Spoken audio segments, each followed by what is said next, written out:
Hello, and welcome back to another episode of Critical Reactions with your host, Bryan. We're going to finish out this week as we usually do with Creator Request, which is where a band contacts me and says, hey, check out some of our music, and I say, yeah, of course. Today, we have some stuff from Cosmic Simulacra. Got an email that says, greetings, metal friends. My name's Sam, and I play guitar for a band called No Living Witness. Oh, yeah. Cosmic Simulacra is that's the name of the album. For a band called No Living Witness from the Seattle area. We're blackened death metal, extreme metal for fans of bands like Inferi, Fallujah, The Faceless, and Abigail Williams. I think I've actually reacted to The Faceless. Inferi sounds familiar. The other two, completely foreign to me, but if you enjoy any of that, I definitely stay tuned to see what's going on here. So we have the band No Living Witness. Album is Cosmic Simulacra. The song we've got is Sailing on a Cardboard Sea. All right, let's dig into this.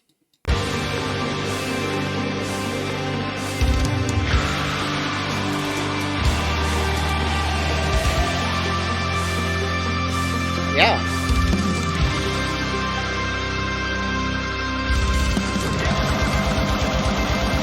Okay, some of that melody kind of got thrown out, but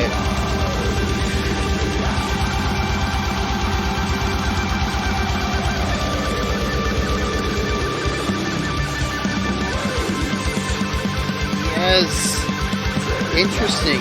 Got a little bit of a punk drumming, layered vocals.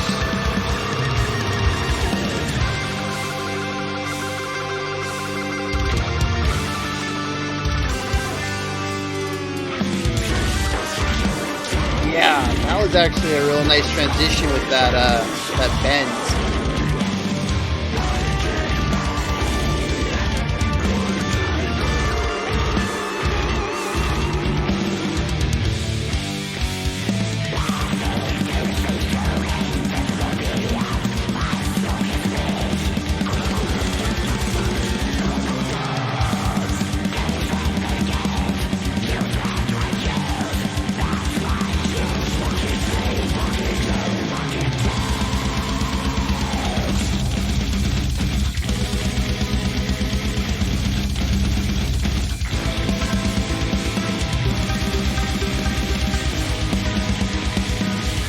Yeah, I certainly like the moments when they bring in the synth, I think, in the background to really widen out the sounds.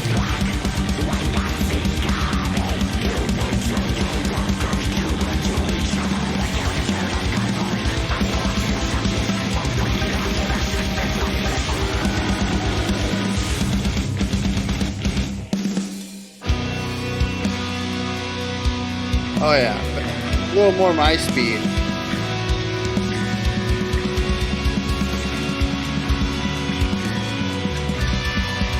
Yeah, I love what's going on back there in the drums though.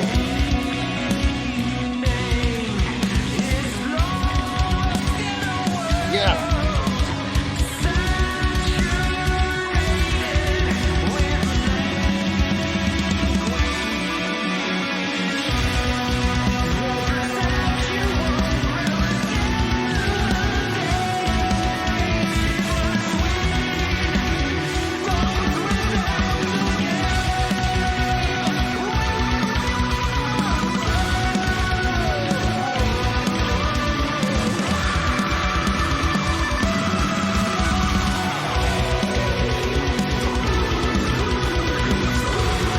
To keep this same style and shift off to the growls.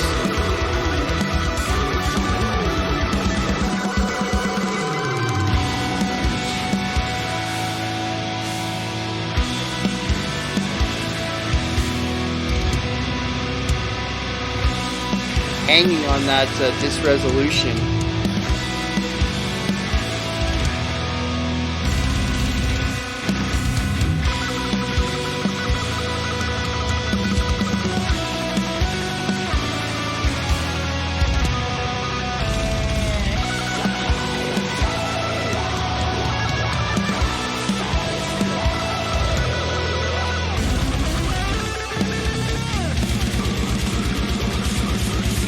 interesting transition there. I thought we were moving into a new section.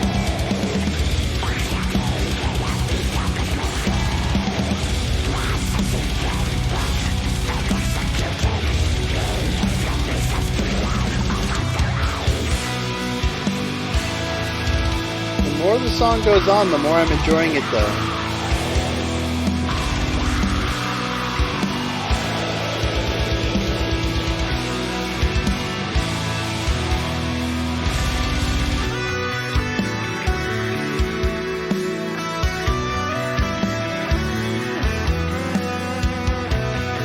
Yeah, that bass works really clean here too.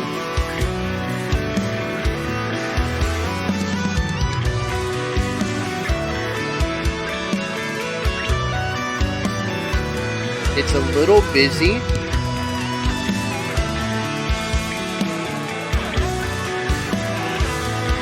That cymbal work back there though, again.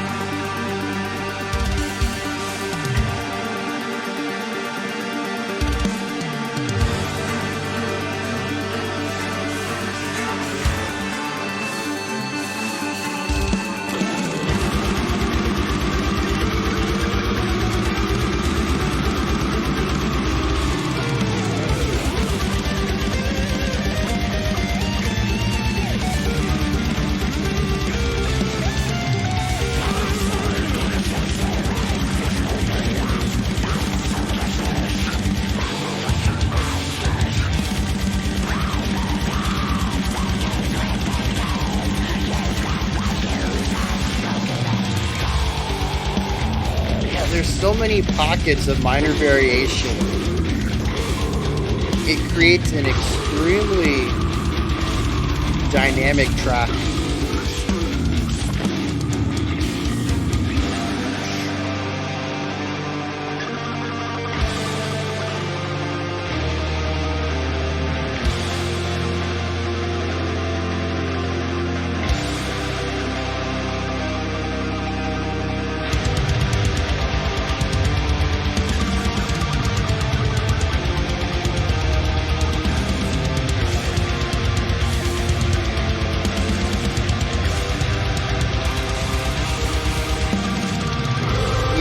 The drum, oh man, the drum works are so good here.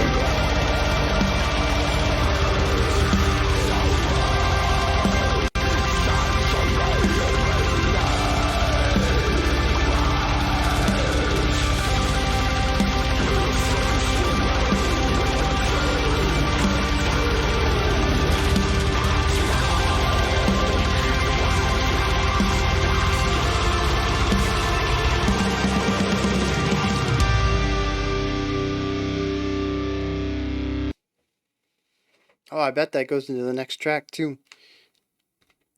Yeah, there is.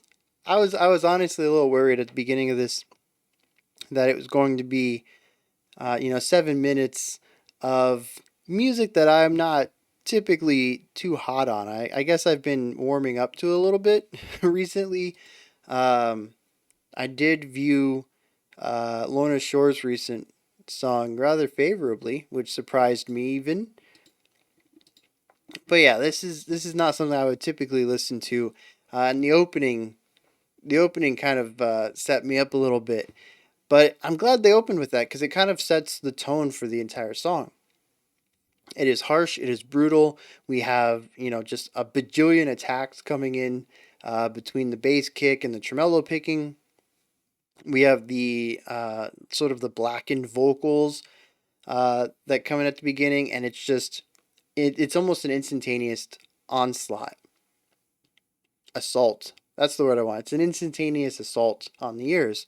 But I love how as the song goes on, it slowly lightens up and lightens up until it reaches the calmest point of the song, and then it begins to ramp it up. But it doesn't ramp it back up linearly. It begins to incorporate some of these other melodic ideas into the heaviness, and it kind of brings those two points, the highest point and lowest point as far as intensity goes, brings them together to create sort of a unified sound by the end of the song. And it was a welcome surprise. I'll say that. as I mentioned, as the song went on, continued to progress, I found more and more to really enjoy what's going on here. I think these two people, Josh and Sam, have done a fantastic job at creating this. What did they call it? Blackened death metal slash extreme metal. Yeah, I mean, this is only one song, so I don't know if that's everything from them, but at least this one in particular, I would probably put this in. I would put a melodic qualifier before melodic blackened death or whatever, melodic extreme metal, because there is a lot of melodic elements going on here that I really love. The first one that really caught me off guard was this sort of synthy quarter note tinking sound, like ting ting ting ting, going on behind some of the tremolo picking, and then that gave way to full on synth, very wide synthy atmospheric stuff going on behind everything else, and those synth elements were very crucial in helping me get through some of the opening sections. And they paved the way for the guitar work to enter into more melodic elements, which brought the vocals into going to clean vocals. And it was just this really nice descent from raw, oppressive, uh, rhythmic onslaught into some of these more melodic works, bringing together counterpoint and just nice harmonic ideas. Yeah, it was just, man, that was a roller coaster ride. It really was.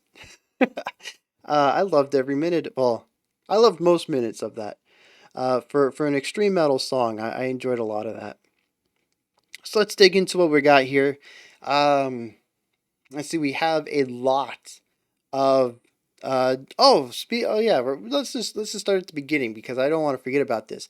There is a lot of double bass kick stuff going on here at just rapid fire speed. We saw it right at the beginning, but I love how we had 8 bars of that tops maybe, and it shifted into a very punk beat of I think it was either alternating. Well, it was definitely alternating snare and bass, but I don't know if they were alternating downbeats or if they were doing eighth note stuff.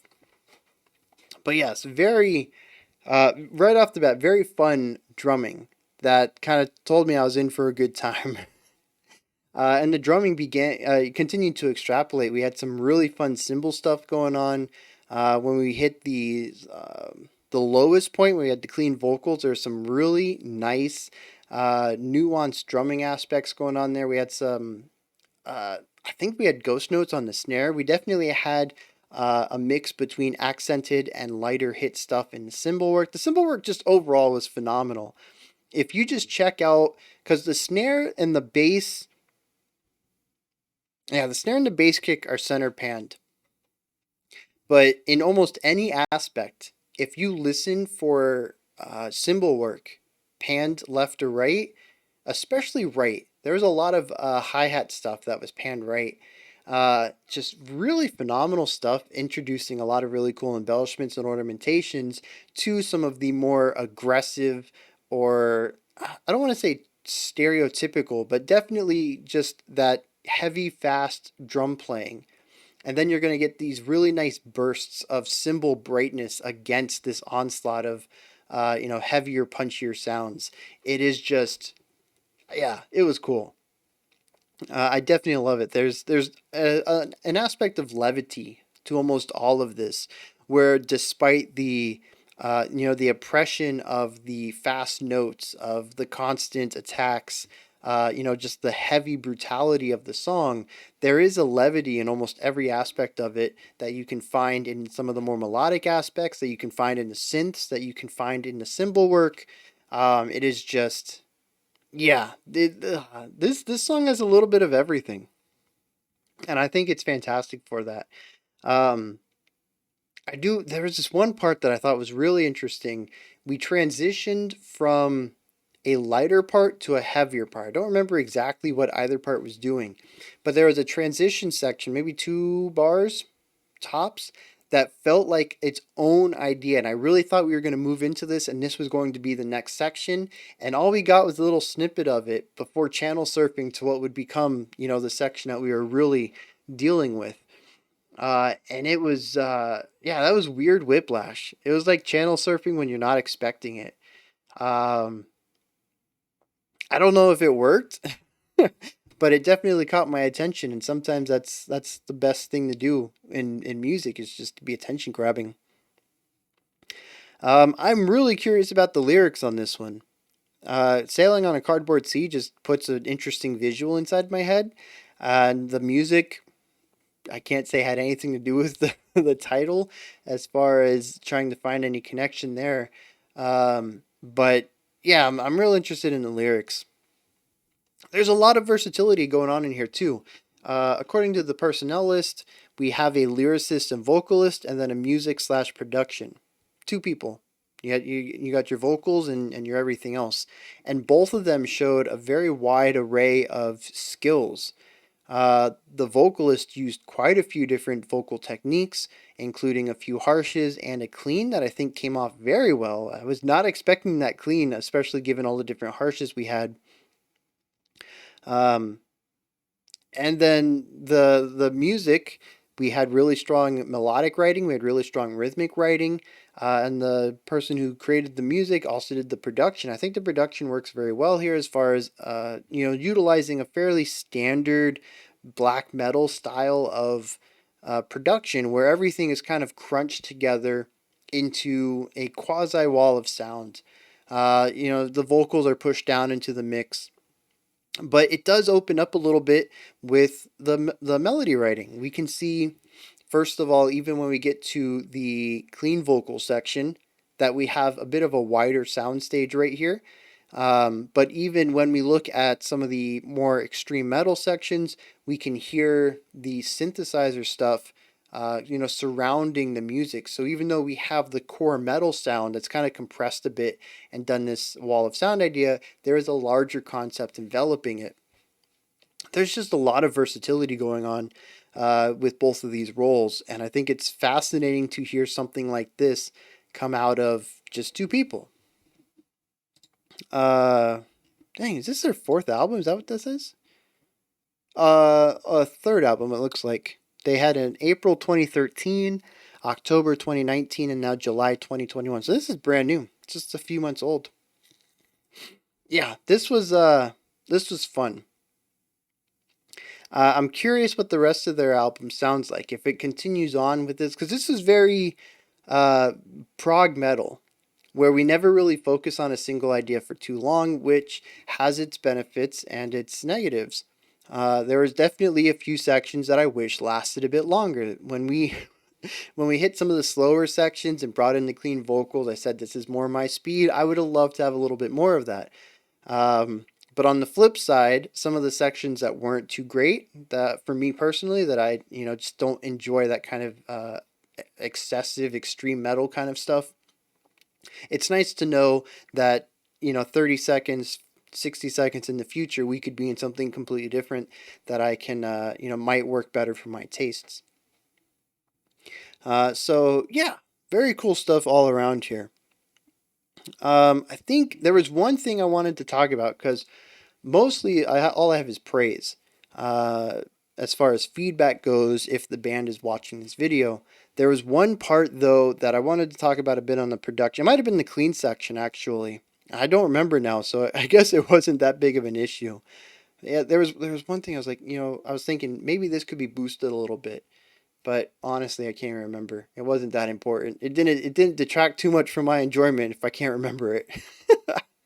But yeah, honestly, for third outing, I don't know how big the band is, but yeah, this is phenomenal. I'd wager that there's quite a few people in this community who might not have heard of this and might enjoy it a lot. I know this style of music has a bit of a following in the community, so those are my thoughts on No Living.